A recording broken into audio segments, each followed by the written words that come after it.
Perkenalkan, nama saya Melinda Ayu Pilvaski. Sini saya menjelaskannya tidak sendiri, tapi dijelaskan oleh dua teman saya. Dan sini saya menjelaskan tentang sistem informasi kualitas jasa. Untuk poin pertama, peningkatan kualitas jasa melalui sistem informasi. Salah satu sistem yang memiliki kaitan erat dan berdampak langsung terhadap keberhasilan pendekatan service quality adalah sistem informasi. Untuk mengembangkan kualitas pelayanan yang efektif melalui sistem informasi, setidaknya ada 5 petunjuk yang perlu dilakukan menurut Prasuraman dan Berry dalam Lapioati 2001. Yang pertama yaitu mengukur besarnya harapan pelanggan atas pelayanan. Yang kedua yaitu menentukan di mana titik berat kualitas informasi. Yang ketiga yaitu mengetahui saran pelanggan.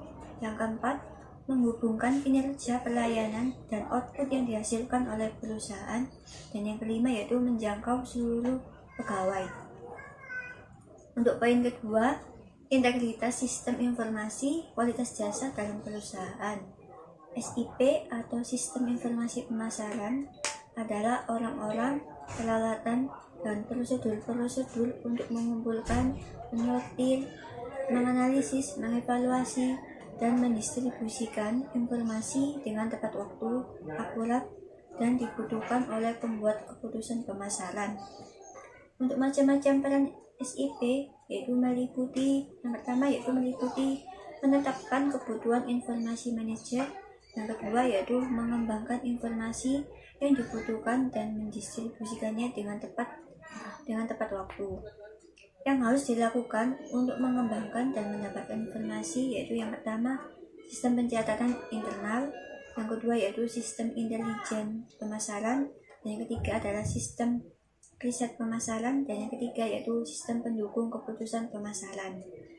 Nah, selanjutnya akan dijelaskan oleh teman saya yaitu Hani Amaria Fiafakhairo. Maka saya persilahkan. Saya akan menjelaskan tentang pendekatan-pendekatan untuk riset jasa, di mana pendekatan tersebut ada 4 kategori atau 4 bagian. Yang pertama ada survei transaksi. Survei transaksi ini meliputi mystery shopping, new selling, and last customer survey. Ada focus group interviews, ada customer advisory panel, dan terakhir survei review.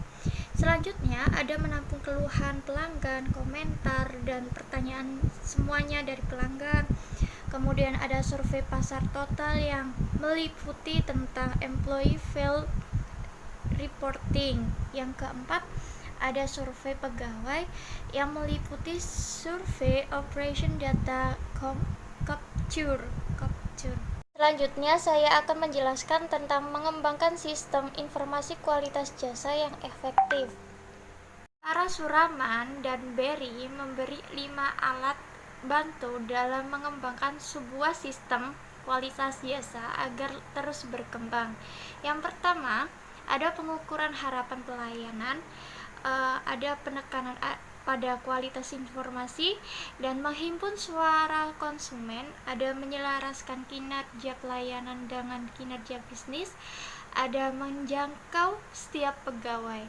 Di mana pengukuran harapan pelayan terdapat ada 2 level harapan. Yang pertama ada keinginan customer bahwa pelayanan itu harus nomor 1. Yang kedua ada tingkat minimum kualitas pelayanan yang harus diterima. Selanjutnya, penekanan pada kualitas informasi. Ciri kualitas informasi ada 6 bagian. Yang pertama, relevan, harus saling berhubungan. Yang kedua, ada tepat dan berguna. Yang ketiga, ada struktur. Yang keempat, ada dapat dipercaya informasinya itu. Yang kelima, dapat dimengerti. Informasinya itu harus detail dan harus jelas. Yang kedua, tepat waktu. Selanjutnya akan dijelaskan oleh Anis Solahia. Oke, jadi di sini saya mau melanjutkan pembahasan dari materi yang sudah dibahas teman saya Melinda sama Haniam. Perkenalkan, nama saya Anis Solahia dengan NIM 180301079. Saya akan membahas di poin 2.5 mengenai hakikat citra dan identitas, di mana citra atau image merupakan gambaran yang ada dalam benak publik tentang perusahaan. Citra adalah persepsi publik tentang perusahaan yang menyangkut pelayanannya, kualitas produk atau jasa, budaya perusahaan, perilaku perusahaan, atau perilaku individu-individu dalam perusahaan dan lainnya.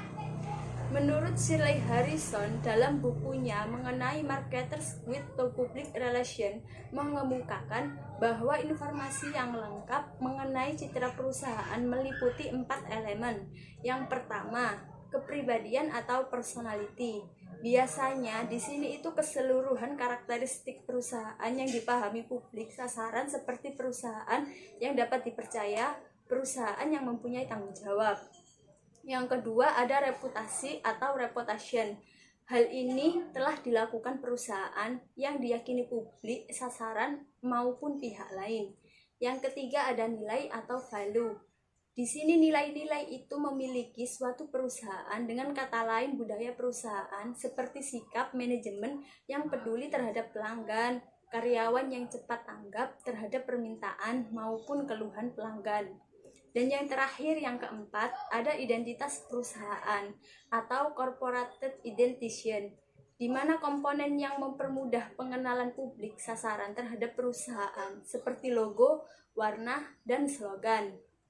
Selanjutnya saya akan membahas di poin 2.6 mengenai faktor yang mempengaruhi citra. Kata kepuasan atau satisfaction berasal dari bahasa Latin yaitu satis, artinya cukup baik, memadai, dan fascio melakukan atau membuat. Secara sederhana, kepuasan dapat diartikan sebagai upaya pemenuhan suatu atau membuat sesuatu yang memadai.